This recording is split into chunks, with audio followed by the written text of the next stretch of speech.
கோவில் மாஸ்டர் வந்து சொன்னாங்க, முதல் 3 9 இதில் முதல் 3 சொன்னாங்க. அதில் முதல்ல வந்து சைவ உணவு அப்படி சொன்னாங்க. ஆதி காலத்தில் வந்து உங்களுக்கு எல்லாருக்கும் தெரியும், ஆதி காலத்தில் வரமுறையே கிடையாது. காட்டில் மனுஷங்க எல்லாம் சுற்றுனாங்க, கிடைச்சதை சாப்பிட்டாங்க.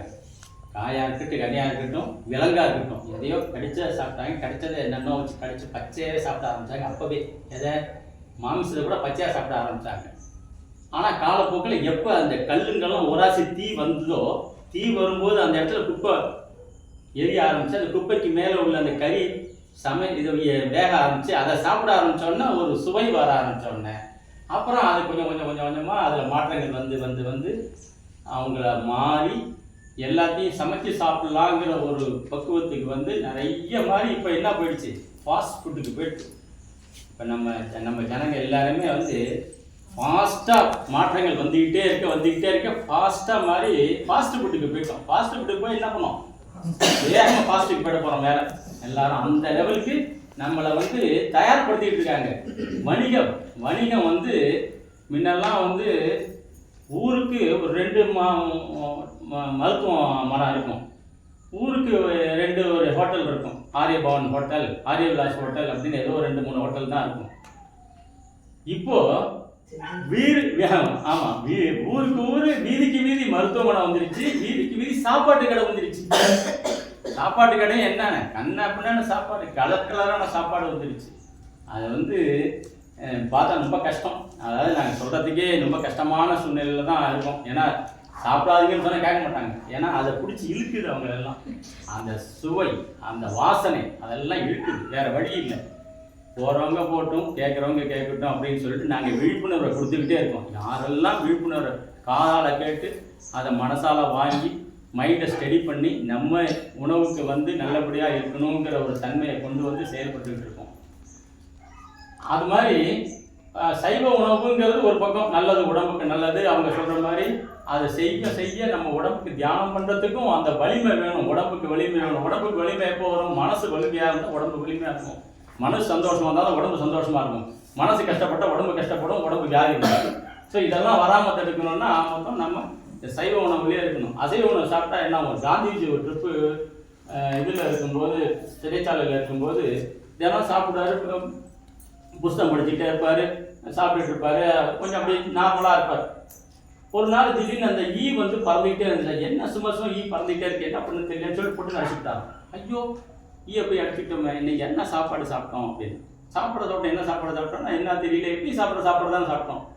இதை செஞ்சவங்க யாருன்னு அப்படியே விசாரிச்சு பார்த்தா, அதை செஞ்சவன் வந்து ஒரு நான்வெஜிடேரியன் சமைக்கிறவன். இன்னைக்கு எப்பயும் செய்கிறவன் இல்லை, நான்வெஜ் சமைக்கிறவன் செஞ்சுருக்கான்.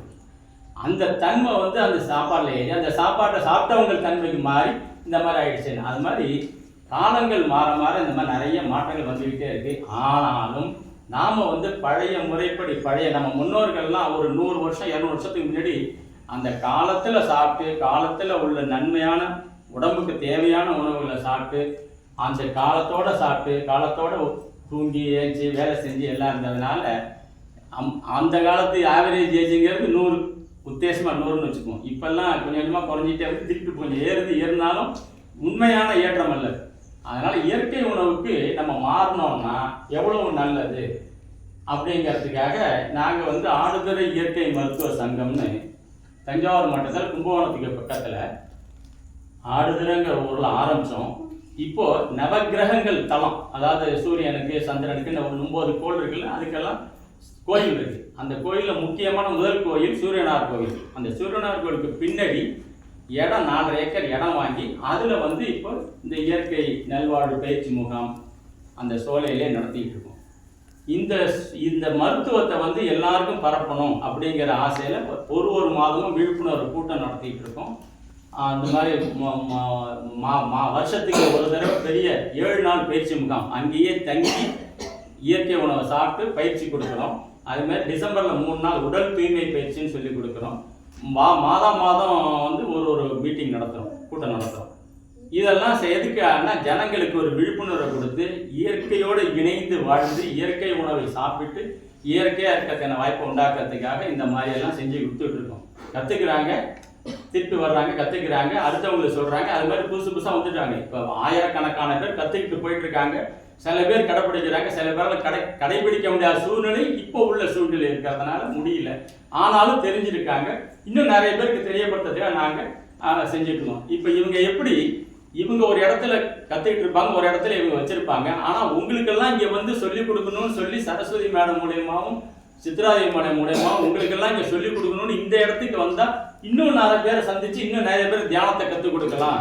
எப்படி வீடு வீடாக போய் சொல்லுங்க அப்படின்னு அவங்கள சொல்லி செயல்பட்டு அவங்க 75 நாள் முடிச்சிருக்காங்களோ அந்த மாதிரி நாங்களும் அந்த இடத்துலேயே செஞ்சால் நம்ம பேர் வர மாட்டேன்றாங்க அப்படின்னு இப்போ அறந்தாங்கியில் வந்து உங்களுக்கு இந்த விழிப்புணர்வை கொடுத்து இது மூலயமா நீங்களும் இதை கற்றுக்கிட்டு இதே மாதிரி நீங்களும் செஞ்சு பார்த்து நீங்கள் அனுபவிச்சு நீங்கள் அடுத்தவங்களுக்கு சொல்லி இதை மாதிரி செயல்படுத்தும் போது உங்களுக்கு நேரம் கிடைச்சி வாய்ப்பு கிடைச்சதுன்னா வருஷம் ஒரு தடவை நாங்கள் அங்கே நடத்துகிறோம் முகாம். அதுக்கு வந்தீங்கன்னா அனுபவிச்சா மட்டும்தான் தெரியும் அந்த ஆனந்தம், ஆரோக்கியம். அதுக்காக இந்த விழிப்புணர்வு கூட்டத்தை நடத்துறதுக்கு நாங்கள் அங்கேருந்து வந்திருக்கோம். பொதுவாக வந்து இயற்கை உணவுன்னா இயற்கையாக சாப்பிட்றது நம்ம வந்து இப்போ இந்த நான்வெஜ்ஜை விட்டுருங்க. அப்படியே இந்த சைவ உணவுலே சிலதெல்லாம் சமைக்காமல் சாப்பிட முடியாது. இப்போ அரிசி வகைகள் சமைக்காமல் சாப்பிட முடியாது. ஆனால் காய்கறி வகைகளை அப்படியே சாப்பிடலாம். அப்படியே சாப்பிட இப்போ சில பேர் உடனே கேட்டாங்க, காய்கறியில் தான் பூச்சி மருந்தெல்லாம் தெளிக்கிறாங்க, அது எப்படி சுத்தமாக இருக்கும், அது எப்படி ஆரோக்கியமாக இருக்கும்னாங்க. நம்ம உடம்பு வந்து நஞ்சை எப்படி இந்த மாடு இருக்கு பாருங்க, மாடு எல்லாத்தையும் சாப்பிடும், எல்லா இடத்துலையும் சாப்பிடும். அந்த இடத்துல ஒரு புல்லு மேயுதுன்னா அந்த புல்லில் சில புழுப்பூக்கள் கூட இருக்கும், அது தெரியாமல் அது உள்ளே போயிடும். ஆனால் அது நஞ்சு தான். ஆனால் மாட்டுக்கு கழுத்தில் அதை வந்து வடிகட்டி வைக்கிறதுக்கான வாய்ப்பு இருக்குதுன்னு பெரியவங்க சொல்கிறாங்க.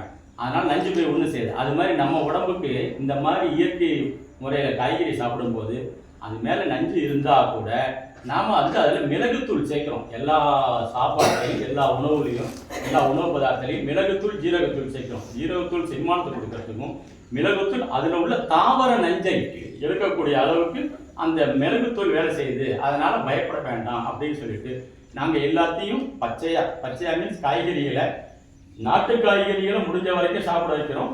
இப்போ இங்கிலீஷ் காய்கறி கேரட்டு, பீட்ரூட்டு, காலிஃப்ளவர், நூல்கோல் அது மாதிரி நிறைய வருது. அதெல்லாமும் தோல் நீக்கிட்டு பச்சையாக சாப்பிட்றதுக்கெல்லாம் கற்றுக் கொடுக்குறோம். அந்த மாதிரி கற்றுக் கொடுக்கும்போது அந்த மிளகுத்தூள் ஜீரகத்தூள் சேர்க்கும்போது நம்ம சுவைக்கேற்ப வேலையும் செய்யுது, அதே நேரத்தில் விஷத்தன்மையும் போக்குது, ஜெர்மானத்தன்மையும் கொடுக்குது. அதனால் தொடர்ந்து அதை வந்து பச்சையாக காய்கறிகள் எடுத்துக்கிறதுக்கான வாய்ப்பு உண்டாக்கிறதுக்கு நாங்கள் அதில் வந்து ஒரு காய்கறிகளையும் தனியாக சாப்பிட்றதுக்கு சொல்லி கொடுக்குறோம்.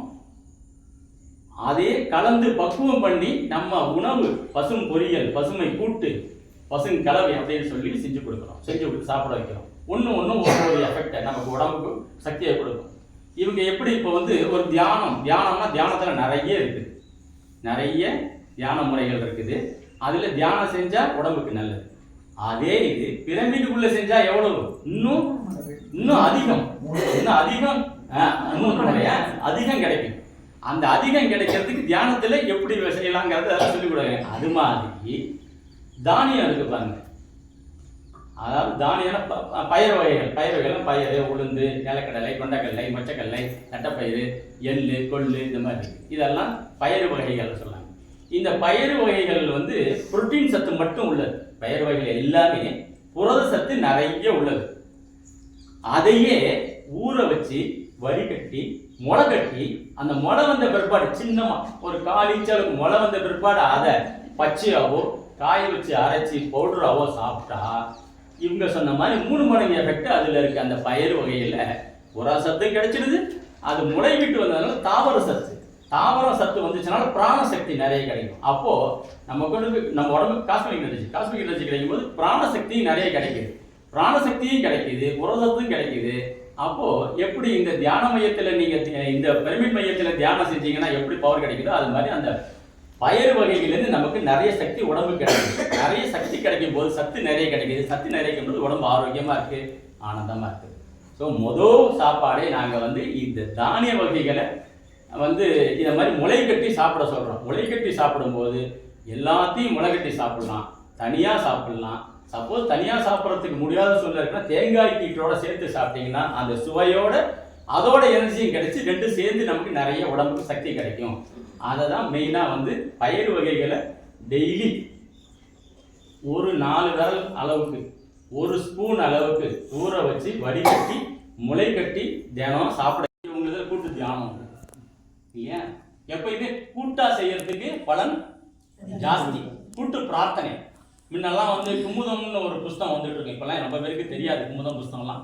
ஒரு லெவலில் உள்ளவங்களுக்கு தெரியும். குமுதம், ஆனந்தோட, கல்கி, அந்த மாதிரி நிறைய வந்துட்டு இருந்துச்சு. அந்த குமுதத்தில் வந்து வாரம் ஒரு பிரார்த்தனை, கூட்டு பிரார்த்தனை கிளப் வச்சுருந்தாங்க. யார் அந்த குமுதம் யார் வேணாலும் வாங்கலாம். தமிழ்நாட்டில் எவ்வளோ பேர் வாங்குவாங்க. அதை யார் வீட்லையாவது உடல் ரீதியாக பிரச்சனை, மன ரீதியாக பிரச்சனை, அவங்க குடும்பத்தில் பிரச்சனை அப்படின்னா அவங்க அந்த குமுதத்தோட ஹெட் ஆஃபீஸ்க்கு எழுதுவாங்க. இது மாதிரி எங்கள் வீட்டில் இந்த மாதிரி எங்கள் தாயாருக்கு உடம்பு முடியாமல் இருக்குது, அவங்களுக்கு மருத்துவம் பார்த்துட்டு இருக்கோம், ஆனாலும் குணம் தெரியாமல் இருந்துகிட்டு இருக்கு, எவ்வளோ நாள் என்னன்னு தெரியல, அதனால் எங்கள் இந்த ஞாயிற்றுக்கிழமை 4 to 6 இல்லை 4 to 4 எல்லாரும் சேர்ந்து எங்கள் வீட்டுக்காக பிரார்த்தனை பண்ணுங்கன்னு எழுதிடுவாங்க. அவங்க உடனே அடுத்த பதிப்பில் போட்டுருவாங்க. இதை மாதிரி அடுத்த வர்ற ஞாயிற்றுக்கிழமை 4 மணிக்கு அவங்கவுங்க உங்கள் வீட்டில் இருந்துக்கிட்டு இன்னார் ஃபேமிலியோட இன்னார் அம்மாவுக்காக எல்லாரும் பிரார்த்தனை பண்ணுங்கம்பாங்க. அந்த கூட்டு பிரார்த்தனைக்கு பலன் கிடைக்கும். கூட்டு வாழ்த்து. நம்ம இன்னைக்கு உங்களுக்கு பிறந்த நாள் எல்லாருக்கும் இங்கே எல்லாருக்கும் தெரியும். ஆனால் எல்லாரும் கிட்டக்க இல்லை, எங்கெங்கேயோ இருக்காங்க. அப்போ என்ன செய்கிறாங்க? ஃபோனில் பேசுவாங்க, வாட்ஸ்அப்பில் பர்த்டே கேட்டு அனுப்புவாங்க, எதில் வேணாலும் தகவல் சொல்லுவாங்க, தகவல் பரிமாற்றம் வரும். அப்போ எல்லாரும் என்ன சொல்கிறாங்க? வாழ்த்து சொல்கிறாங்க உங்களுக்கு, ரைட்டா? அந்த வாழ்த்து சொல்லும்போது ஒருத்தர் வாழ்த்து சொன்னால் சரி என்ன இவங்க சொல்கிறாங்க, அவங்க இன்னைக்கு என்ன இது எதற்கு எப்படி தெரிஞ்சுது? ஸ்டேட்டஸில் போட்டுட்டான் அவன் என் பிறந்த நாளை அப்படி பார்த்தா 40 பேர் சொல்கிற இடத்துல 400 பேர் சொல்லுவாங்க. அப்போ என்ன பண்ணுது? உங்களுக்கு மனசில் சந்தோஷம் ஜாஸ்தியாக வந்துடுது. அந்த மாதிரி கூட்டு வாழ்த்துக்கும் அதே மாதிரி இந்த இயற்கை காய்கறி, இயற்கை உணவில் காய்கறி எல்லாம் எல்லா காய்கறியும் சேர்த்து கூட்டு கலவையாக பண்ணி சாப்பிடும்போது இயற்கையான ஒரு டானிக் கிடைக்குது. கால்சியத்துக்கு தனியாக டானிக் சாப்பிட வேண்டாம், வைட்டமின் தனியாக டானிக் சாப்பிட வேண்டாம், அயன் டானிக் சாப்பிட வேண்டாம், தனித்தனியாக டானிக்கை சாப்பிட வேண்டாம். இந்த கூட்டுக்கலவை பசுங்கலவையை சாப்பிட்டீங்கன்னா எல்லாத்துக்கும் சேர்த்து இயற்கையான டானிக் கிடைச்சிடுது. அதுக்கு எது பொதுவாக நம்ம இப்போ சாப்பிட்டோம் பாருங்கள், கேரட்டு, சொரைக்காய், பரங்கிக்காய், பூசணிக்காய், இந்த புடலங்காய், சவுச்சவு, தக்காளி, இது எல்லாத்தையும் சின்ன சின்ன சின்ன சின்னமாக வெட்டி போட்டு எல்லாத்தையும் கலந்த உடனே ஒரு கலவையாக்கிட்டோம். எல்லாம் கலந்துடுச்சு அப்படின்னோன்னா அதுக்கு மேலே உப்புத்தூள், மிளகுத்தூள், ஜீரகத்தூள், இந்த புளிப்புக்காக தக்காளி போட்டுட்டோம். எலுமிச்சம்பழத்தை புழிஞ்சிக்கலாம், இல்லைன்னா தக்காளியை சேர்த்துக்கலாம். போட்டுட்டு உப்புத்தூள், மிளகுத்தூள், ஜீரகத்தூள் நம்ம சுவைக்கு ஏற்ப காரத்துக்கு ஏற்ப நம்ம சேர்த்துட்டு அது மேலே சரியாக்கினோன்னா தேங்காய் பூவை சேர்த்த உடனே கடைசியாக தேவைப்பட்டால் நிலக்கடலை பொடி, இல்லைன்னா நீங்கள் நேரடியாக கருவேப்பிலை, கொத்தமல்லி அப்படியே பச்சையாக கிள்ளி போட்டு பேக் பண்ணி வச்சுட்டு நீங்கள் ஒரு 10 நிமிஷம் கழிச்சு எடுத்தீங்கன்னா எல்லாத்தோட சாரும் எல்லாத்தோட தன்மையும் ஒன்றாக்கி கூட்டு கலவையை சாப்பிட்டீங்கன்னா நீங்கள் வந்து இந்த கல்யாண வீட்டில் பார்த்தீங்கன்னா காலிஃப்ளவர், இது முட்டைக்கோசு, பட்டாணி, ஊற வச்ச பட்டாணி, கேரட்டு, இன்னும் ஏதாவது நிலக்கடலை இதெல்லாம் போட்டிருப்பான். போட்டு ஒரு காய்கறி பொரியல் வச்சுருவான். அதாவது கூட்டான பொரியல். அதே மாதிரி இந்த பசுங்கலவையை நீங்கள் தொடர்ந்து டெய்லி ஒரு வேளை ஒரு கையளவுக்கு, ஒரு உள்ளங்கை அளவுக்கு மட்டும் சாப்பிட்டு வந்தீங்கன்னா 48 நாள் தொடர்ந்து சாப்பிட்டீங்க உங்களுக்கு தெரிந்த பிரச்சனைகள்லாம் தானாகவே வெளில போயிடும். நீங்கள் எப்படி போச்சுன்னு கூட தெரியறதுக்கு வாய்ப்பு இல்லாமல் தானாகவே போயிடும். தொடர்ந்து சாப்பிட்டு வந்தீங்கன்னா உடம்பு ஆரோக்கியமாக இருக்கும், ஆனந்தமாக இருக்கும். இந்த நான் சொன்ன இயற்கை உணவு 4வது. 5வது இது வந்து நேரடியாக நாங்கள் அவல் இருக்கு பாருங்க. நம்ம எப்பயுமே எப்போ பார்த்தாலும் சாதத்தை ஏதோ ஒரு சாதம், எந்த ஒரு வரிசை ஊற்றி சாப்பிட்டு தான் பழக்கம் நமக்கு ரொம்ப நாளாக. ஆனால் திடீர்னு போய் காய்கறி சாப்பிடுன்னா ஏன்னா காய்கறி வச்சு வயிறு எப்படி ரொம்பும், வயிறு எப்படி ஃபுல்லாகும் அப்படின்னு யோசனையிலே இருப்போம்.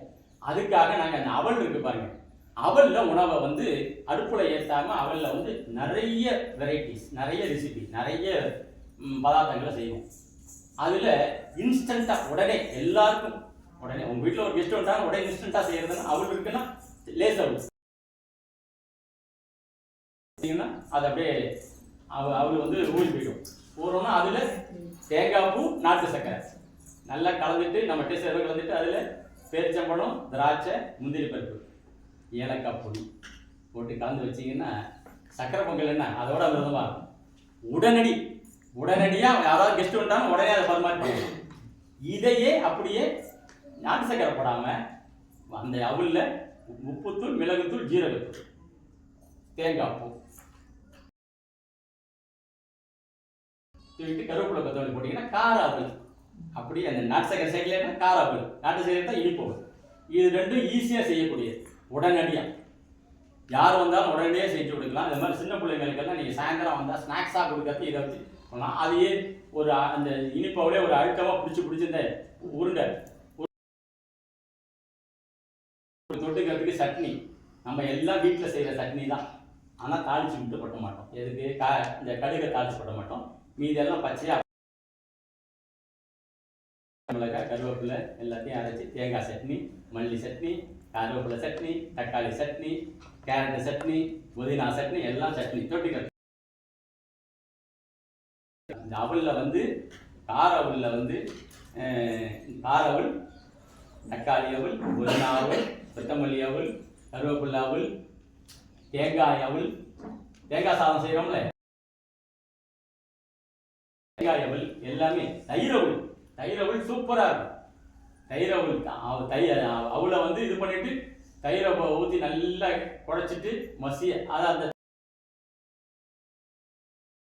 ஈஸியாக குழஞ்சி போயிட மாதிரி இருக்கும். தயிரை ஊற்றி நல்லா குழஞ்சிட்டு அதில் கொஞ்சம் தேவையான உப்பு போட்டுட்டு அதில் எப்படி போல நம்ம இதெல்லாம் விருந்தெல்லாம் வைக்கிறாங்க, மாதுளம்பழம்,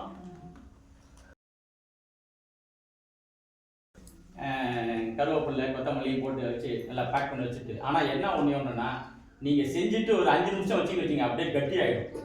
அதனால் தண்ணி ஊற்றி கலக்கிக்கிட்டு நீங்கள் பருமாறப்ப தண்ணி ஊற்றி கலக்கிட்டு குழையோ வச்சிங்கன்னா செம டேஸ்ட்டாக இருக்கும்.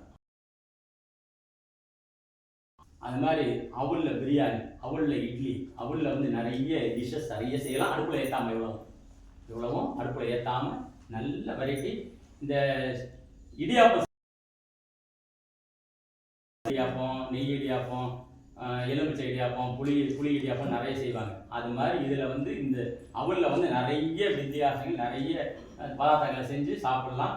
எல்லாமே வந்து நம்ம உடம்புக்கு ஆரோக்கியத்தை கொடுக்கக்கூடியது. அடுப்பில் ஏற்றாதனால நம்ம உடம்பு ஈஸியாக நம்ம உடம்பு செரிமானம் ஆகிற அளவுக்கு செரிமானத்தை கொடுக்கப்பட்டு நம்ம உடம்புல அப்படியே ஃபுல் சக்தியும் நமக்கு உள்ள கொடுக்கறதுனால வகைகள்ல இன்னொன்று அது இதை முடிஞ்சிடுச்சு. இதுக்கப்புறம் இந்த அவளுக்கு அப்புறம் ஒன்று பொதுவாக ஒன்று சொல்கிறேன். நாட்டு காய்கறி வந்து 12 மாதத்துக்கு 12 காய்கறி சொல்கிறாங்க. எங்களுதில் வந்து இயற்கை மருத்துவத்திலே இப்போ அவசரத்திற்கு ஆங்கில மருத்துவம், மாற்று தமிழ் மருத்துவத்தில் ஆயுர்வேத, சித்தா, யுனானி, ஹோமியோபதி, இயற்கை மருத்துவம், மூலிகை மருத்துவம், யோக மருத்துவம் இதெல்லாம் இருக்குது. இந்த இயற்கை மருத்துவத்தில் காய்கறி மருத்துவம், விதை, அந்த காய்கறி மருத்துவத்தில் 12 மாதத்துக்கு 12 காய்கறி சாப்பிடலாம், 12 ராசிக்கும் 12 காய்கறி சாப்பிடலாம். அந்தந்த இப்போ இந்த சீசன் காய்கறியும் உடம்புக்கு ஒரு நல்லதை செய்யும். இப்போ உதாரணத்துக்கு உடம்புல நமக்கு நரம்பு வீக் ஆயிடுச்சு, கை காலை புரட்டி பிடிச்சி இருக்குது, என்னவோ பண்ணுது அப்படின்னா கொத்தவரங்காயை ஒரு 5 கொத்தவரங்காயை எடுத்து நல்லா கழுவிட்டு 2ஆ வெட்டிட்டு அப்படியே மிக்சியில் ஒரு தக்காளியை போட்டு அடித்து வடிகட்டி அதில் ஒரு சிட்டிகை மிளகுத்தூள் போட்டு குடிச்சிங்கன்னா நரம்பு மண்டலத்துக்கு நல்லது. தூக்கமே வரல, தூக்கம் இல்லாமல் ரொம்ப கஷ்டப்பட்டுட்டு இருக்கேன், தூக்கம் என்ன பண்ணுன்னு தெரியல அப்படின்னா புடலங்காய் அது மாதிரி தலையை வாழையை கிள்ளிட்டு அந்த உள்கோது விதையெல்லாம் எடுத்துட்டு அந்த சதையை போட்டு சின்னமாக வெட்டி போட்டு அதில் தக்காளியை போட்டு குடிச்சிட்டு பார்த்தீங்கன்னா தூக்கம். தேங்காயை கொப்பரை தேங்காயை நிறைய சாப்பிட்டு கொப்பரை தேங்காய் சாப்பிட்டீங்கன்னா ஆர்த்தரைட்டிஸ் அருமையான மருந்து, இயற்கை உணவு தேங்காய். கோவைக்காய் அதே மாதிரி எடுத்து அரைச்சிட்டு அதோட தக்காளியை சேர்த்து போட்டு அடிச்சு மிக்ஸ், டயபெட்டிஸ்க்கு அருமையான மருந்து. எலுமிச்சம்பழத்தை எல்லாம் சாறு பொழிஞ்சு நம்ம உப்பு சீனியும் போட்டு குடிப்போம், நல்லா இருக்கும், டேஸ்டாக இருக்கும். ஆனால் ஊறுகாய் என்ன பண்ணுறான், அந்த தோலை தான் ஊறுகாய் பண்ணிட்டு இருக்கான். ஆனால் அப்படியே அரைச்சி போட்டுருவோம், ஊறுகாய்க்கு அப்படியே அரைச்சி போட்டுறோம். நம்ம வந்து அந்த தோலோட வச்சு கொதிக்க வச்சு வடிகட்டி குடிச்சிங்கன்னா நாளமில்லா சுரப்பிக்கு அருமையான மருந்து. ஸோ இந்த 12 காய் தமிழ் காய்கறி, நாட்டு காய்கறிகள்லாம் கத்திரிக்காய் இருக்கு பாருங்க, பக்குவம் பண்ணி. மேடம் ஏரியா இருக்குமா?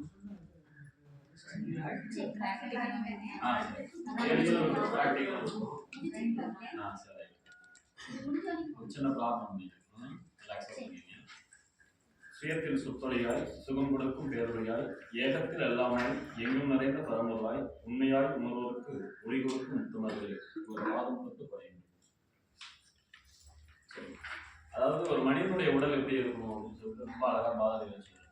எப்படி சொல்றாருன்னா, விசையூர் பந்தினை போல் மனம் விரும்பியபடி செயல்படும் உடல் இருக்கணும். விசையூர் பந்தனை என்னது? ஒரு பந்து எடுத்து சோத்தர் அடிச்சோம்னா அந்த பந்து எப்படி இருக்கணுமா? பிரிஞ்சு இருக்கு. ஃபோர்ஸா இருக்கும். என்ன ஃபோர்ஸ்ல அடிக்கணுமோ அதே மாதிரி இருக்கும். இப்போ உதாரணத்துக்கு இப்போ ஒரு திடீர்னு இப்போ அங்கே ஒரு ஃபேன் போடணும் அப்படின்னா என்னது? இப்போ நேருக்கு டக்குன்னு நம்மளால ஏஞ்சி போக முடியுமா? இங்கேதான் ஒரு சர்வீஸ்க்கு வந்தப்போ நல்லா ஏஞ்சி போயிடும். ஆனால் வீட்டில் என்ன செய்வோம்? யாருப்பா வரா அப்படின்னு பார்ப்போம். சரிங்களா? அதாவது ஒரு மனிதனோட உடல் என்ன சொல்றாங்கன்னா, நீ காலமுறை எழுந்த உடனே எவ்வளவு சுறுசுறுப்பா நம்ம இருக்கிறோமோ அதே மாதிரி திரும்ப நீங்க இரவு படுக்கும் போது என்ன செய்யணுமா? இருக்கணுங்க. அதான் என்ன, இந்த உடல் ஆரோக்கியம். அப்படியே உடல் நமக்கு இருக்கா? இருக்குங்களா? இல்ல. யாரு கேட்டாலும் நான் அதான் சொல்லுவேன். ஏன்னா ஒரு 10-11 மணி ஆச்சுன்னா என்னது, நீங்களா போய் உட்காந்தா தேவலாம், படுத்தா தேவலாம், முதுகு கொஞ்சம் லைட்டா சாச்சிட்டா தேவலாம் அப்படி நம்ம தோணும். அப்ப நம்ம உடல் ஆரோக்கியமா இருக்குமா? உடல் ரீதியா நம்ம ஆரோக்கியமா இருக்குமா அப்படின்னா என்னது? இல்ல. அப்ப அந்த உடல் ரீதியா ஆரோக்கியத்துக்கு என்ன பண்ணணும் அப்படின்னா, அதுக்கு தான் என்ன சொல்றாங்கன்னா ஹடை இருக்கும். அதான் யோகாசனங்கள். இந்த யோகாசனம் நீங்க செய்யறதுனால என்ன ஆகும் அப்படின்னா, இன்னர் ஆர்கன் உள்ள உள்ள உறுப்புகள், அதாவது நாடி நரம்புகள் நல்லா வேலை செய்யும். நாடி நரம்புகள் வேலை செய்யும் போது எப்படி இருக்கும் உங்களுக்கு? ஒரு புத்துணர்ச்சி, உடலுடைய சோர்வு நீங்கி புத்துணர்ச்சி. ஏன்னா நாடி நரம்புகள் வேலை செஞ்சாலும் ரத்த ஓட்டம் நல்லா போயிட்டு வரும். இப்போ ஒண்ணு ரொம்ப நேரம் தியானம் பண்றீங்க, தியானம் பண்றதுக்கு என்ன தேவை சொல்லுங்க? எனர்ஜி கிடைக்குது. தியானத்துல எனர்ஜி தான் கிடைக்குது. தியானம்ன்றது பொசிஷன், இருக்கைன்னு சொல்லுவாங்க. சரிங்களா? நீங்க உட்காந்துருக்கீங்களா, அந்த இருக்கையில வந்து நீங்க என்ன செய்யணும்? அதாவது ஸ்திரத்தன்மைன்னு சொல்லுவாங்க. ஒரு நீங்க ஸ்திரமா உட்காந்துருக்கணும், ஒரு கல்லு போட இருக்கணும். ஏன்னா தியானத்துல என்னது, நீங்க அப்படி இருந்தா தான் இந்த பிரபஞ்ச ஆற்றல என்னது நம்ம ரிசீவ் பண்ண முடியும். சாதாரணமா நம்ம உடம்பு தூங்குறதுக்கு எவ்வளவு நேரம் எடுத்துக்குன்னு தெரியுங்களா? ஒரு கிட்டத்தட்ட பாத்தீங்கன்னா 5 மணி நேரம் தூங்குறதா இருக்கும். முதல் 2 மணி நேரம் உடல் என்னது தூக்கத்துக்காக தயாராகணும். அடுத்தது ஒரு இடையில 1 மணி நேரம் விட்டுது. திரும்ப என்னது தூக்கத்திலிருந்து விழிப்படைவதற்காக என்ன செய்யுமா? நம்மளுடைய உடல் தயாராகிடுமா? அப்ப இடையில நீங்க 1 மணி நேரம் தான் தூங்குறீங்களா? இப்ப இந்த 1 மணி நேரத்துல ஆழ்ந்த உறக்கம் நீங்க உறங்குறீங்களா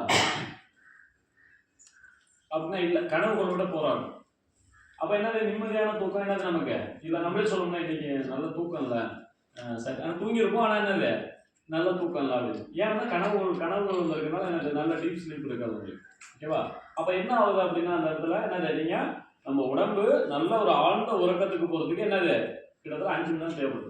அப்ப ஆழ்ந்த தியானத்துல நம்ம எனர்ஜி பிரபஞ்ச ஆற்றல உருவாகணும் அப்படின்னா நம்ம என்னது தியானம் பண்ண சொல்றேன். சரிங்களா? அதான் சொல்றேன், 5 மணி நேரம் நீங்க தூங்குறது 1/2 அன் ஹவர் தியானத்துக்கு சமம் சொல்றேன். சொல்ல புரியுங்களா? 5 மணி நேரம் நீங்க தூங்குறது என்னது, 5 மணி நேரம் தூங்கி காலமுறை எழுந்தா ஒரு உற்சாகம் கிடைக்குது. அது வெறும் என்னது, நீங்க தியானத்துல உட்காரும்போது 1/2 அன் ஹவர் தியானம் பண்ணீங்கன்னா நீங்க 5 மணி நேரம் தூக்கத்துக்கு சமம். அதனாலதான் டெய்லி என்னது உங்களை 2 பேரும் தியானம் பண்ண சொல்லணும். ஒரு மனிதன் வெற்றியாளராக மாறணும் அப்படின்னா அவன் கண்டிப்பா என்ன செய்யணும்? நம்ம தியானம். ஏன் அப்படின்னா இந்த பிரபஞ்சம் ஓடிக்கிட்டே இருக்கு. புரியுங்களா? அதோட சேர்ந்து நம்ம ஓடுறோம். புரியுங்களா? அப்போ ஓடும் போது என்ன, நமக்கு எனர்ஜி இருந்தால் தான் நம்மளால ஓட முடியும். அப்போ காலம்பறை என்ன தூங்கி எழுந்தோம்னா எனர்ஜி இருக்கு. திரும்ப ஒரு தடவை தியானம் பண்றீங்க. அப்ப என்ன ஆகுது? எனர்ஜி கிடைச்சு. அப்ப என்ன, இந்த 11 மணிக்கு சோர்வு அடைகிற உடம்பு எனர்ஜி நல்லா சுறுசுறுப்பாகும். சரிங்களா? அப்ப திரும்ப என்னது ஈவினிங் ஒரு டைம் என்னது தியானம். அப்ப திரும்ப என்னது சாயந்தரத்துல என்னது திரும்ப ஏன்னா சாயந்தரம் நம்மளுக்கு அழுப்பாயிடுது. பசங்களாம் வந்த பிறகு என்னது அதுக்கு சாப்பாடு போட்டு அதுக்கு ஏதாச்சும் செஞ்சு ஸ்நாக்ஸ் கொடுத்து அதை என்னது டியூஷன் அனுப்பிச்சு விடுறதுக்கு என்னது நம்மளால உடம்பு ஒத்துழைக்க மாட்டாங்க, சோர்வடைஞ்சு. அப்போ என்னது கொஞ்சம் ஒரு 1/2 அன் ஹவர் தியானம், ஒரு பசங்க வரதுக்கு முன்னாடி ஒரு 1/2 அன் ஹவர் யூஸ்ஃபுல்லா. அப்போ வாழ்க்கையில வெற்றி அடையணும்னா அவசியம் நினைச்சு நம்ம தியானம். அந்த தியானம் பண்றதுக்கு எது தேவை? இந்த உடம்பு தேவை. அதான் சொல்லுவாங்க, சுவர் இல்லாம என்ன செய்ய முடியாது, சித்திரம் அடைய முடியாது. இந்த உடம்பை வச்சுதான் எனக்கு நீங்க இந்த வாழ்க்கையை வாழ்ந்தாகணும். நீங்க தியானம்னாலும் இந்த உடம்பை வச்சுதான் நீங்க பண்ணியாகணும். சரிங்களா? அப்ப என்ன ஆகுது, இந்த உடம்பு ஆரோக்கியத்துக்கு எது தேவை? யோகாசனம். அது உள்ள உள்ள இது எப்படின்னா உங்களுக்கு புரியுற மாதிரி சொல்லணும்னா, இப்ப நீங்க உட்காந்துருக்கீங்க, ஒரு மாதிரி சில பேருக்கு சோர்வா இருக்கும், என்னது இரிட்டேஷன், என்னடா பேசுறாங்க அப்படின்னு சொல்லிட்டு இரிட்டேட்டா இருக்கும், இதெல்லாம் இருக்கும். அப்ப அந்த உணர்வு நிலை இங்க மாறும். இது எப்படி மாறுதோ அதே மாதிரி தான் அந்த உடம்புல யோகா செய்யும்போது உடம்புல உள்ள இன்னர் ஆர்கன் வந்து வெளிப்படும். ஓகேங்களா? இது என்ன செய்யணும் அப்படின்னா, இப்போ வந்தோடனே எல்லாத்துக்கும் மேடம் வந்து கைத்தட்ட சொன்னாங்க. நான் தட்டினீங்களா? இந்த கைத்தட்டை என்ன செய்யணும், இப்படி சேர்த்து வச்சுக்கணும். ஸ்லோவாக இப்படி ஆரம்பிக்கணும், அப்புறம் நல்லா ஸ்பீடு பண்ணணும், அப்புறம் நல்லா ஸ்பீடு பண்ணணும், நல்லா ஸ்பீடு பண்ணி என்னது நான் ஸ்டாப்னு சொல்லணும்னா கையை என்ன செய்யுங்க, தொடையில் வச்சு உங்கள் தொடையில் வச்சுக்கோங்க. டக்குன்னு இப்படி வச்சிடக்கூடாது. அப்போடா வச்சுட்டு ரிலாக்ஸாக கவனி என்ன நடக்குது அப்படின்னு பார்ப்போம். ஏன்னா இப்பவே சொன்ன கற்பனையில் உட்காந்துருக்கு. அதாவது முடிச்சுட்டு அது எப்படி இருந்துச்சுன்னு நம்ம பார்ப்போம். ஓகேவா? கை இருந்துச்சு ஸ்லோவாக இருக்கும். ஓகேங்களா? சரி ரைட்டாக ஸ்லோவாக இருக்கும். நல்லா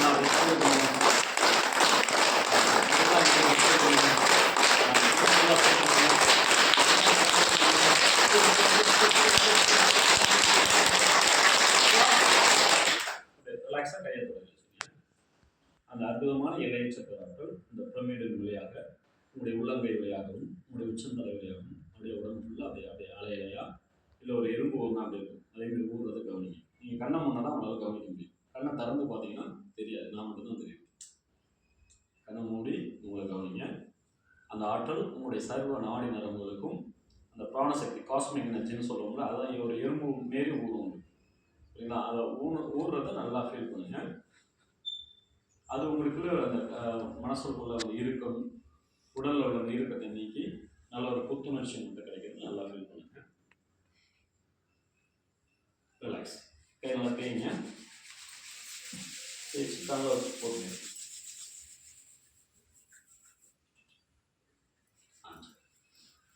இருக்கீங்களா? இப்போ கிளாப்பிங் பண்ணோன்னா எப்படி இருக்கு? சுறுசுறுப்பா இருக்கு. அப்போ இவ்வளோ நேரம் சோறு வாங்கிங்க. ஓகேவா? நல்லா கவனிச்சது இந்த உள்ளங்கையில என்னது ஒரு மாதிரி சுறுசுறுப்புன்னு என்னது ஒரு எனர்ஜி போகும். அதாவது என்ன சொல்றாங்கன்னா, நம்ம உடம்புல 7 சக்கராஸ் மெயின் சக்கராஸ் இருக்கு. அது உபச்சக்கராஸ் தான் என்னது இந்த கையில் 60 வகையான உபச்சக்கரங்கள் இருக்கு. இந்த உள்ளங்கை உள்ளங்கால் அதை தட்டும் போது என்ன செய்யுது அப்படின்னா ஆட்டோமேட்டிக்காக வெளிப்படுது. இந்த உபச்சக்கராஸ் தான் நம்ம என்ன பாடியில் எனர்ஜியை ரிசீவ் பண்ணிக்குவோம். டெய்லி இது வழியாக நம்ம பாடியில் எனர்ஜியை ரிசீவ் பண்ணிக்குவோம். அதனால தான் கடவுள்கிட்ட என்ன செய்யணும், கையேந்தி நம்ம வணங்குறோம். எந்த ஒரு மகான்கள் வணங்கினா என்னது கையை கூப்பி என்னது கையேந்தி என்னது கேட்க சொல்றது. அதான் இறைவனிடம் கையேந்துங்கள் அவன் இல்லை என்று என்னது சொல்றது. ஏன்னா நம்ம கொடுக்கறதுக்கு அவங்க தயாரா இருக்காங்க. ஆனா நம்ம கேட்கறது என்னது தயார். கிருஷ்ண பரமா சொல்றார், என்னை நோக்கி நீ 1 அடி எடுத்து வைத்தால் உன்னை நோக்கி நினைச்சிடறேன் 100 அடி எடுத்து வை. புரியுங்களா? நம்முடைய முயற்சி தான். இந்த முயற்சி தான் என்னது ஒவ்வொரு மையங்களும் செஞ்சுட்டு இருக்காங்க. அதை தான் நம்ம இங்கேயும் நம்ம பிரமிட தியானத்திலும் செய்யறாங்க.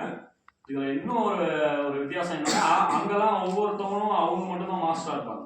நீங்க வந்த மேடம் வந்தோடனே சொன்னோன்னா என்னது இங்க கத்துக்கிற ஒவ்வொருத்தவங்களும் என்னது மாஸ்டர். புரியுங்களா? அப்போ என்னன்னா நீங்க எவ்வளவு பேரை உருவாக்கலாம். இந்த இருந்தாங்கன்னா கிட்டத்தட்ட இப்போ இன்னைக்கு இவ்வளவு பேர் இருக்கீங்கன்னா அடுத்த வருஷம் எப்படி இருக்கணும், இந்த வளாகம் பத்தக்கூடாது. சரிங்களா? இதை தாண்டி என்னது வெளியில சாமியான போட்டு என்ன செய்யணும் உட்கார வச்சு அந்த ரேடியேஷன் என்ன செய்ய நம்ம உள்ளோம் அந்த அளவு இருக்கும். ஏன்னா நீங்க ஒவ்வொருத்தவங்க மாஸ்டர் அப்படிங்கும்போது அதை நீங்க எத்தனை பேரை போய் பார்க்கலாம், எத்தனை பேர் ஒரு நாளைக்கு பார்க்குறீங்க, எவ்வளவு பேர் தந்த சரி உங்களுக்கு போய் சேர்க்கலாம். சரிங்களா? அதான் சொல்றேன். அதுதான் சொல்லுவாங்க ஒருவனுக்கு சொல்லுவாங்க தானத்தில் சிறந்த தானம் என்னன்னு சொல்லுவாங்க. அன்னதானத்தை விட என்னை பொறுத்தவரைக்கும் வித்தை தானம் தான் சிறப்பு. வித்தை தானம் தான் உங்களை மாஸ்டர் ஆகிடுது. நான் சொல்ல போறீங்களா? அதான் சொல்லுவாங்க ஒருவனுக்கு நெல் பிச்சை விடுறதை விட சொல்லுவாங்க நெல் பிச்சை விடுறதை விட அவனுக்கு நெல் விளைவிக்கிறத கொடுத்தா என்ன செய்வான். என்னது? ஆமா, அதாவது நெல் பிச்சைன்னா அந்த வேலை மட்டும் சமைச்சு சாப்பிட்டு என்னது அடுத்த வேலை அவன் பிச்சை தான் எடுத்தாலும். இது அசைவத்தில் சொல்லுவாங்க ஒருவனுக்கு மீன் என்னது பிச்சை எடுக்கிறது அவன் மீன் பிடிக்க கற்றுக் கொடுக்கணுமா. உங்க சைவத்துங்கிறதுனால என்னது நான் நெல்லுன்னு சொல்றேன். புரியுங்களா? அப்ப என்னது ஒரு நெல் விளைவிக்க கற்றுக் கொடுத்தா அவன் என்ன செய்வான் அடுத்த வேலை என்னது அவன் என்னது போய் நல்ல ஒரு இடத்துல என்னது விவசாயம் பண்ணி என்னது அவன் விளைவிச்சு அவன் என்ன செய்வான் உங்களுக்கு பேருக்கு கொடுப்பான், உணவு கொடுப்பான். புரியுங்களா? அப்ப என்னது தானத்துல சிறந்த தானம் என்ன சொல்றாங்க வித்தை தானம். அந்த ஒரு விஷயத்தை தான் நம்ம குறிச்சு என்னது உங்களுக்கு கொடுத்துருக்கேன். ஒவ்வொருத்தரும் என்ன செய்றாங்க மாஸ்டரா அந்த இடத்துல பார்க்க சொல்லியிருக்காங்க. நீங்களும் என்ன செய்றீங்க அதை போய் உருவாங்கன்னு சொல்லி. அப்ப தானத்துல சிறந்த தானம் என்ன சொல்றாங்க வித்தை தானம். சரிங்களா? அதுக்கு அடுத்தது என்னது நிறைய நம்ம சொல்லிக்கிட்டே போறாங்க சம்பந்தமா. சரிங்களா? ஆனா அந்த வித்தையை என்னது ஒருத்தவங்க கத்துக்கிட்டு அவங்க மட்டும் தான் அதை சொல்லி கொடுத்துருப்பாங்க. ஒவ்வொரு மையத்திலும் நாங்க நிறைய சென்டர்ல பார்த்துருக்கோம். ஆனா இங்க பாத்தீங்கன்னா அது நீங்க கத்துக்கிட்டு நீங்க என்ன செய்யலாம் அதை அடுத்தவங்க சொல்லிடும். அப்ப அந்த அளவுக்கு உங்களுக்கு என்னது உரிமை, அதாவது உரிமைன்னு சொல்றதை விட உங்களுக்கு என்ன ஃப்ரீடம் கொடுத்துருக்காங்க. அப்ப நீங்க என்ன செய்யலாம் கண்டிப்பா ஒரு தொழில் செய்யணும்னா திரும்ப என்னது நீ இன்னொரு புதுசா ஒரு கீழே வேலை செய்றீங்க அப்படின்னா என்னது அவங்க என்ன சொல்றாங்க அதுதான் நம்ம கேட்டுட்டு இருக்கலாம். ஆனா என்னது உங்களுக்குள்ள ஒரு விஷயத்த அந்த தொழில் முழுமையா கற்றுக் கொடுத்துட்டாங்க அப்படின்னா அதை போய் நீங்க இன்னொரு சொல்லும் போது என்ன செய்வீங்க இன்னும் என்ன செய்வீங்க நீங்க அனுபவிச்சதுனால என்னது அதோடைய பிரம்மாண்டத்தை என்ன செய்வீங்க உங்களால சொல்ல முடியும். உங்க நாடி நரம்பா அந்த இடத்துல பேசும்.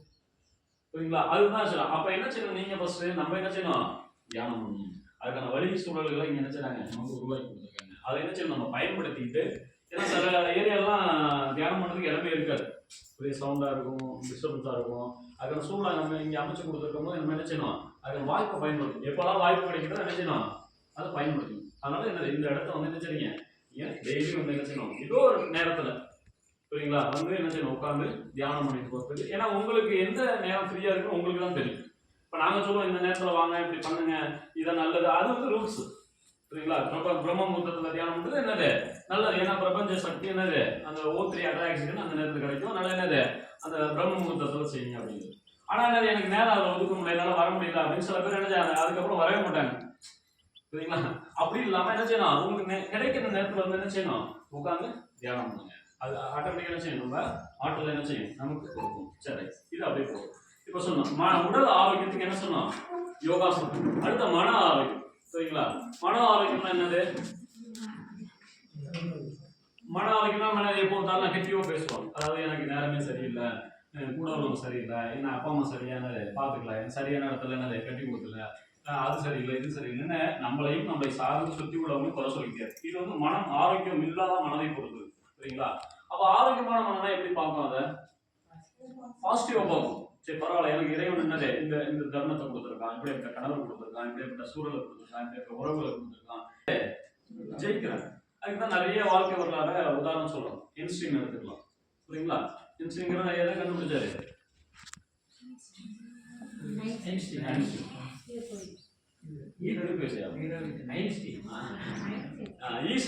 யார் ஒருவர் ஒளியின் வேகத்துக்கு பயிலோ அவர் மரணம் இல்லை அப்படின்னார். சரிங்களா? அவர் என்ன தியானத்தை தான் அந்த இடத்துல மையப்படுத்துறாரு. ஓகேங்களா? அதுக்கு உங்களுக்கு விளக்கம் கொடுக்குறேன். சரிங்களா? அதே மாதிரி பார்த்தா ஆர்கமெடிக் சித்தம்னு சொல்லுவோம். இவங்கெல்லாம் பார்த்தீங்கன்னா தனக்கு நடந்த சம்பவங்களை என்ன செஞ்சாங்க, நியூட்டன் எடுத்தீங்க, இவங்கெல்லாம் தனக்கு நடந்த சம்பவங்களை பாசிட்டிவா செஞ்சாங்க, எடுத்துக்கிட்டாங்க. அதனால வாழ்க்கை என்னது, அவங்களால ஜெயிக்க முடியும். இந்த பாசிட்டிவா எடுக்கணும் அப்படின்னா அதனுடைய மனநிலை எப்படி இருக்கணும், நல்லா ரிலாக்ஸா இருக்கும். இப்போ மேக்ஸிமம் பார்த்தீங்கன்னா எல்லாரும் எப்படி இருக்கணும், நம்ம டிப்ரெஷன் ஏதோ ஒரு சூழ்நிலை நம்ம மன அழுத்தத்தோட இருக்கும். அப்போ அந்த மன அழுத்தத்திலிருந்து விடுபடணும் அப்படின்னா அதை நம்ம தியானம் பண்ணணும். சரிங்களா? தியானம்னா அப்போ தியானம் பண்ணும்போது என்ன செய்யும், நான் ஒன்றுன்னு சொன்னா என்ன செய்றீங்கன்னா மூக்கால காத்து எடுங்க, இரண்டுனா என்ன செய்றீங்க, வாயால ஊதுங்க. ஓகேவா? ஒன்றுனா என்னது, மூக்கால காத்து எடுக்கணும், இரண்டுனா என்னது, வாயால ஊதணும். எப்படி அப்படின்னா எப்படி இருங்க, இப்படி ஊதணும். ஓகேவா? வாய் பலூன் இருக்குல்ல அதே மாதிரி ஊதணும். அதை விட்டு க்ளோஸ் அப் பலூன் இருக்கு அந்த மாதிரி நினைச்சு கூடாது அப்படின்னு கூடாது. ஓகேவா? சொன்னது புரிஞ்சுக்கணும். ஏன்னா தெளிவாக தெரிஞ்சுட்டு செய்யணும். அப்போ ஸ்டாப்னு சொன்னோன்னா என்ன செய்யுங்க, ஒரு 10 முறை செய்வோம். ஸ்டாப்னு சொல்லி கையை தொடையில வச்சுக்கணும். இதில் என்ன நடக்க போகுது அப்படின்னா, நீங்கள் நம்ம மூக்கால எடுத்து வாயில ஊதுனால இந்த தொண்டைக்குழியில கண்ணுக்கு தெரியாத பாக்டீரியா பேசிக்கோ வைரஸ் என்ன செய்வாங்க, குடியும். அந்த அந்த கிருமிகள் என்ன செய்யும்னா வெளியில வந்துடும் வாயால ஊதும்போது. மேக்ஸிமம் ஒரு குறிப்பிட்ட கிளைமேட்ல மட்டும் தான் என்னது ஒரு சில கிருமிகள் உயிர், அதுக்கப்புறம் வெளியில வந்துச்சுன்னா இறந்துடும். ஓகேங்களா? இப்போ அதே மாதிரி தான் பார்த்தீங்கன்னா நம்ம அந்த கொரோனா டைத்துல பார்த்தீங்கன்னா மேக்ஸிமம் அந்த வைரஸ் எங்கே தங்கியிருக்குன்னு சொன்னாங்க, தொண்டை குழியிலும் இந்த மூக்கோடைய அந்த தொண்டையும் மூக்கு சேர்ற இடத்துல இருக்குன்னு சொல்லி டெஸ்ட் என்ன செஞ்சாங்க, அங்கதான் நம்மளுக்கு என்னது சரியா எடுத்து டெஸ்ட் பார்த்தாங்க. ஓகேங்களா? அப்போ அந்த இடத்துல ஒரு கிருமிகள் வெளியே ஆயிடுச்சு அப்படின்னா அந்த இடம் என்ன செய்யும், உங்களுக்கு ஒரு சில்னஸ் கிடைக்கும், ஒரு வெறுமை, ஒரு நல்லா இருக்கும். சரிங்களா? அதை ஏன் அனுபவத்தை சொல்றத விட நீங்க அனுபவிச்சீங்கன்னா நல்லா இருக்கும். அதான் இப்போ ப்ராக்டிக்கலா பார்ப்போம். எப்படி பார்க்க போறோம் அப்படின்னா, கையை முன்னாடி வச்சுக்கீங்க, கண்ணை மூடிங்க, நல்லா ரிலாக்ஸா உட்காருங்க. ஓகேவா? Start daily. 1 நல்லா மூக்கால இருக்கும் காத்தா, 2 வாயில ஊதுங்க, பலூன் ஊதுற மாதிரி ஊதுங்க. Again start. 1 2 1 2 1 2 1 2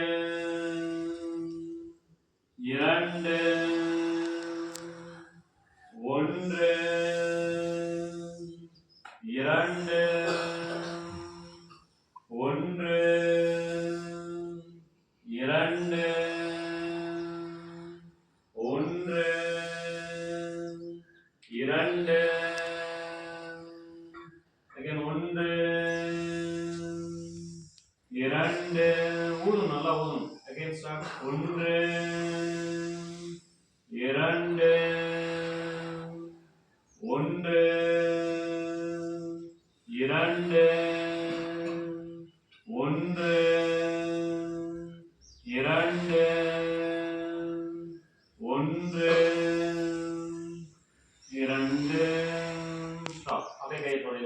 ரிலாக்ஸாக கவனிங்க. ஒரு அற்புதமான இலைச்சக்கரங்கள் வழியாக மின்காந்த சக்தி போல உங்களுடைய உள்ளங்கை வழியாகவும் உங்களுடைய உச்சந்தலை வழியாகவும் உங்கள் உடம்பு ஃபுல்லாக அப்படியே அலையிலையாக போயிட்டு வந்து உணருங்க. கண்ணை மூடி கவனிங்க. உங்கள் சுவாச பாதையை கவனிங்க. இந்த மூச்சு இழுத்து விட்றீங்களா, அந்த மூச்சு இழுத்து விட்டதுனால அந்த சுவாச பாதை வந்து சுத்தமாக இருக்கிறத நல்லா கவனிங்க. அதில் ஒரு சின்னஸ், நீங்கள் நல்லா இழுத்து விட்டீங்கன்னா அதில் ஒரு சின்னஸ் கிடைக்கும். அதாவது எப்படின்னா ஒரு ஹார்ஸ் முட்டாய் போட்டால் அப்படி இருக்கும், அதேமாரி ஒரு ஃபீலிங் கிடைக்கும். இல்லை திடீர்னு ஒரு ஏசி ரூமில் போய் நின்னோம்னா அப்படி இருக்கும், ஏசி ஹாலில் போய் நின்னோம்னா ஒரு சின்னஸ் கிடைக்கும், அதேமாரி ஒரு ஃபீல் கிடைக்கும். நல்லா ஃபீல் பண்ணுங்க. உங்கள் மனசில் உள்ள இருக்கும் உங்கள்கிட்ட நெகட்டிவான எண்ணங்கள்லாம் போய் நல்ல ஒரு பாசிட்டிவான எண்ணங்கள் உங்கள்கிட்ட நல்லா ஃபீல் பண்ணுங்க.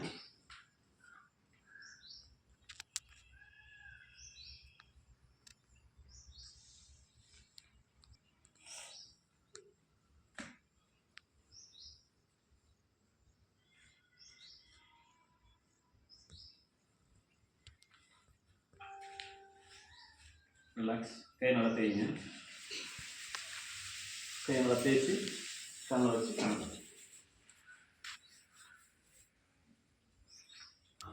இப்போ செஞ்சு முடிச்சோன்னு எப்படி இருக்கு உங்களுக்கு? கொஞ்சம் ஃப்ரீயாக ஃபீல் பண்ணுறீங்களா? அதை மைண்டை இருக்கும் போய் நல்லா ரிலாக்ஸாக ஃபீல் பண்ண முடியும். உடம்பு லேசாக இருக்கும், இந்த தேவையான எண்ணங்கள்லாம் இருக்காது. ஒரு பீஸ்ஃபுல் மைண்ட் கிடச்சிடும். ஓகேங்களா? இதேமாரி உட்காந்து நம்ம தியானம் பண்ணணும். நம்ம அப்படியே எடுக்கணும். எப்படி இருக்கும்? ரொம்ப ரிசீவ் பண்ணுறது அந்த கெப்பாசிட்டி. சரிங்களா? எண்ணங்களோட உட்காந்து ரிசீவ் பண்ணுறதுக்கு, எண்ணங்கள் அற்று நீங்கள் உட்காந்து ரிசீவ் பண்ணுறது வித்தின் செகண்ட் எனர்ஜி உங்களுக்கு நல்லா ஒரு பேரமைதி எனர்ஜி நமக்கு கிடைக்கும். சரிங்களா? அப்போ அந்த பிரமிடில் நம்ம உட்காந்து தியானம் பண்ணும்போது எனர்ஜியோட எனர்ஜி இன்னும் நல்லா இன்க்ரீஸ் ஆகும். சரிங்களா? இதுதான் நமக்கு வந்து என்னன்னா, அதாவது மன அழுத்தம் இல்லாமல் சரி. ஏன்னா இப்போ உள்ளவங்க எல்லாம் தொட்டதுக்கெல்லாம் என்னது டிப்ரெஷன். சரிங்களா? எப்படிலாம் வருதுன்னா, நம்ம எதெல்லாம் செய்யணும்னு நினைச்சு செய்ய முடியாம இருக்கிறோமோ அதெல்லாம் டிப்ரெஷன் தான். உடனே இந்த சேரை ஒரு இப்படி கிராஸா போட்டு அப்படின்னு நம்ம பார்த்துட்டே இருக்கோம்னா நமக்கு என்னது, இந்த சேரை ஒழுங்கா போடலன்னு சொல்லிட்டே என்னது, அதுவும் ஒரு டிப்ரெஷன் தான். அதுக்கு நம்மளே போய் நினைச்சல நேரம் எடுத்து போய் வந்துட்டோம்னா முடிஞ்சு. ஓகேவா? ஒரு ஈஸி வேலை தான். ஆனா என்ன செய்யலாம், அதை விட்டுட்டு நம்ம என்ன செய்யணும், அவங்க செய்யலாம், இவங்க செய்யணும், இவங்க ஏன் அதை செய்யாம இருக்கிறாங்க அப்படின்னு நினைச்சு அடுத்தவங்க மீது நம்ம குறை கட்டுறதும் நம்ம தயாரா இருக்கும். சரிங்களா? அந்த சமுதாயத்தில் எல்லாமே எனக்கு கொடுக்கப்பட்டது, நிறைவாக கொடுக்கப்பட்டது. ஆனா நம்ம என்ன செய்யுது, எடுத்துக்கூடிய மனநிலை விதம் தான். சரிங்களா? நல்ல பாசிட்டிவா பாக்குறவங்க பாசிட்டிவா பார்ப்பாங்க, நெகட்டிவா பாக்குறவங்க என்னது நெகட்டிவா பார்ப்பாங்க. ஆனா நெகட்டிவா பார்க்காம நம்ம அந்த செயலை செஞ்சுட்டோம் அப்படின்னு நெகட்டிவ் அந்த இடத்துல வேலையே இருக்கு. சரிங்களா? அப்ப என்னது பாசிட்டிவ் எது, அந்த சின்ன ஒரு எதாவது இருக்கா, சரி மகரிஷி ஒரு ரிஷி பிரம்ம ரிஷி ஒரு விஷயத்த சொல்லியிருக்காங்க, அவங்க காரணம்லாம் சொல்ல மாட்டாங்க. ஏன்னா அவ்வளோ வருஷம் என்னது அவங்க தியானம் பண்ணி பக்குவப்பட்டு அந்த ஒரு நுணுக்கங்களை என்ன நம்ம கொடுத்துருவோம். அது ஆராய்ச்சி பண்ண அவசியம் இல்லை. சரிங்களா? அதை உட்காந்து அனுபவத்தை தான் சாப்பிடுவீங்க. சரிங்களா? ஆனா இப்ப என்ன சொல்றோம், நம்ம டெய்லி அதான் இருக்கு. ஓகேவா? சாப்பிட சொல்றாங்க, தப்பு இல்லை. அரைச்ச மாவை அன்னைக்கு ஒரு நாள் வச்சுக்கிங்க.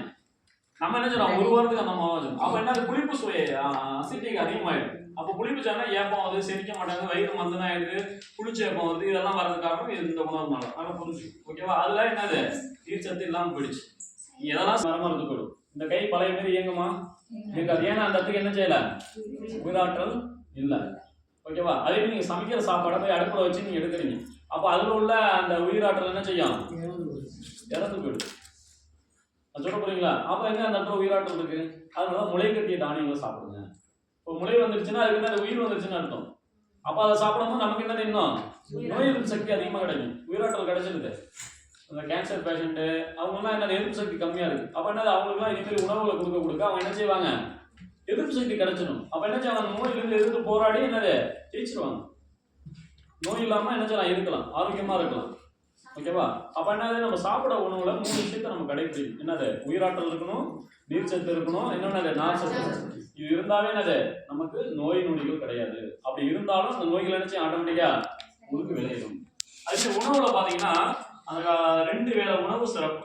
நம்மளால சொல்றாரு, பசிச்சா சாப்பிடுங்க. சரிங்களா? தாகம் எடுத்தா தண்ணி குடிங்க. சரிங்களா? தாகம் எடுக்காம நம்ம தண்ணி குடிச்சிட்டே இருந்தா அதுவே நமக்கு என்னது. சரி, இப்போ வந்து பாத்தீங்கன்னா இவ்வளவு விஷயங்கள் கேட்டுக்கிட்டீங்க. இயற்கை மருத்துவத்தை பத்தி நீங்க ஐயா வந்து சமைச்சு அதாவது சமைக்காமலே சமைச்சு சாப்பிடுறது எப்படி அப்படின்னு சொன்னாங்க. இது வந்து என்னது பிராக்டிக்கலோட செஞ்சு கொடுக்கலாம். இப்ப இந்த ஊர் மக்களுக்கு இதை பத்தி தெரியாது. இப்போ அங்க வந்து கத்தீங்கன்னா எல்லாராலையும் வர முடியாது.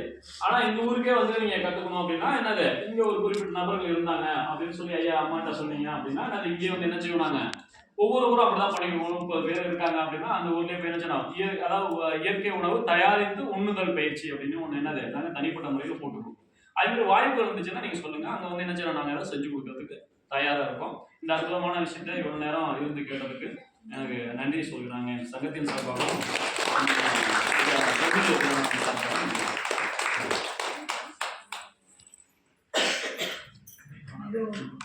அற்புதமாக இந்த மதிய உணவு நமக்கு தேவையில்லை நினைக்கிறேன். சாப்பிட்டாச்சு. இது மிகப்பெரிய கடல். இதெல்லாம் ஒரு துளி தான். சரி, நம்ம பிரமிடுக்கு அவங்கள வச்சுக்கணும்னா பிரமிடு தியானத்தை பற்றி அங்கே அவங்க அமைப்பில் போய் சித்திரதேவி பிரமிடு தியானம்லாம் சொல்லியிருக்காங்க. ஒரு முறை வாங்கணும்னு சொல்லி இது ஒரு வாய்ப்பாக இருக்குன்னு தான் அவங்க வரவழைச்சோம். ஏன்னா அவங்க வந்து ரொம்ப ரொம்ப ப்ராக்டிக்கலாக உயிரோட்டமாக செஞ்சு அந்த உணவே அவங்க சமையலாக தருவாங்க. அதுக்கு நம்ம பகுதியில் இப்போதைக்கு வாய்ப்பை ஏற்படுத்த சிரமமாக இருந்தது. இன்னொரு முறை அதுக்கு உண்டான வாய்ப்பை ஏற்படுத்திப்போம். அப்போ மிக சிறப்பாக நமக்கு கிட்டத்தட்ட 1 மணி நேரம் இருவருமாக பல்வேறு கருத்துக்களை வழங்கியிருக்காங்க. அவர்களுக்கு நமது பிரமிடு மையத்தின் சார்பாகவும் PSSM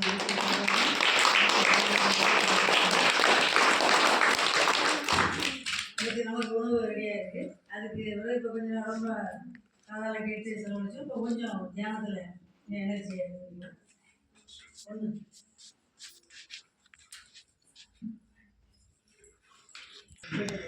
சரி. முதல்லேருந்து வந்து 3 நாள் ஆச்சு. இந்த பிரமிடு நிகழ்ச்சிக்காக வந்து தியானம் பண்ணி அவங்க எங்களுக்கு உணவு அவங்க கையால் உணவு சாப்பிட்டு அவங்களாம் அப்பயும் செய்வோம். அவங்களுக்கு அதை வந்து அவங்க பரம்பரையாக செய்வோமானவங்க 3 நாள் எங்களுக்கு உணவு வச்சு இந்த பிரமிட்லேயே தியானம் பண்ணி நாங்கள் வந்து அவங்களை சென்றால் கலெக்டிவ் நேச்சர் ஒரு ப்ரோக்ராம் இருந்துச்சு. அப்போ நாங்களாம் உறவானது. இந்த உறவு நீடிச்சுட்டு இருக்கு. அதனால் இந்த நிகழ்ச்சிக்கு வரணும்னு சொல்லியிருந்தேன். அவங்களும் ஜூம்லலாம் பேசுவாங்க. அவங்க தியானத்துக்கு அவங்க சொல்லுவாங்க அவங்க அங்கே வரும்பொழுது எப்படி வந்தாங்க, இப்போ எவ்வளோ நாளாக தியானம் பண்ணிட்டு இருக்காங்க, தியானத்தோடு தொடர்பாக கம்பராமாயணத்தில் சில நிகழ்வுகள்லாம் சொல்லி அவங்க கொஞ்சம் நேரம் நமக்கு பேசுவாங்க. அப்புறம் இன்னும் நிறைய அனுபவங்கள். பிரபுஸ்ரீ பத்ரிஜி அவர்களுக்கு வணக்கத்தையும் நன்றியும் தெரிவித்துக் கொள்கிறேன். Prashanti master, Saraswati master, Sithadevi master அவர்களுக்கும் எனக்கு இங்கே பேசுவதற்கு